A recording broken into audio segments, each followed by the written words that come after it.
Good morning. I am going to do a quick tutorial on how to use the library's webpage since I updated. This is Mrs. Strangfeld, and if at any time you have a question, please go to the Got a Question tab and it will take you to my email.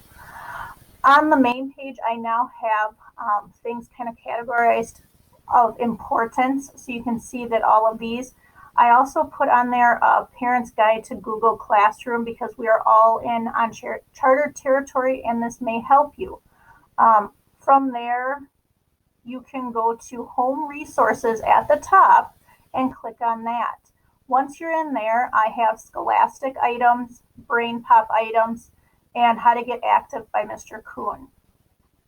Under Home Resources, there's also a Virtual Field Trip tab. When you click on that, it takes you to different virtual field trips that you could take with your kids. Then there's also activities and resources under a majority of them. The other tabs are elementary school, middle school, high school.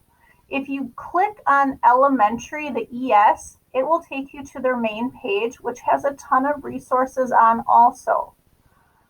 At any time, you can click on these and it will take you to their websites.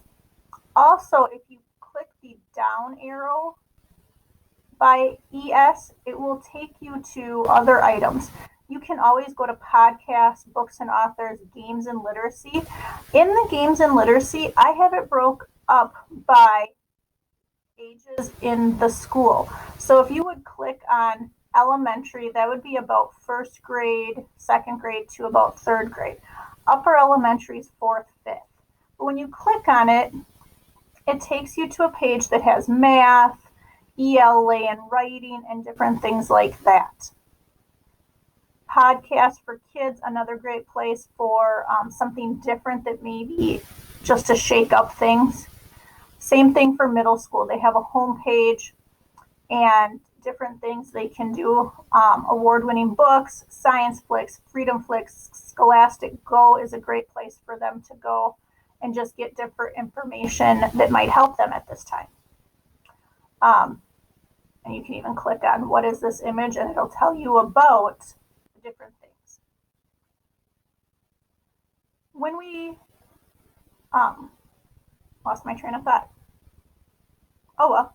So at home, you can always check things out, contact me. Overdrive is a great place to go to get books. I'm working on getting all the kids' usernames and passwords. Once we get here, you would have to go down and select Nilsville School District. You must click on this tab to take it to the next step. The username will probably be their first initial, last name, and then the password will be 1234 for this point, just to make it simple. Once you're in there, you can choose books, and it can be audio, it can be actual reading on your device. There will be a lot of books right now that are going to have holds on them. One way you can get around this is go to level and change it, or you can even go to advanced search and go down and choose available now and hit search. That way it'll take away all the ones that currently have holds on, and then you can find a book that would be available right away to read. The students know this, but so parents know, the little headphone means audio, the book means reading. If you have any questions, please email me. I usually check my email once an hour up until bedtime, but feel free to leave me an email. Have a great day. Questions, please ask.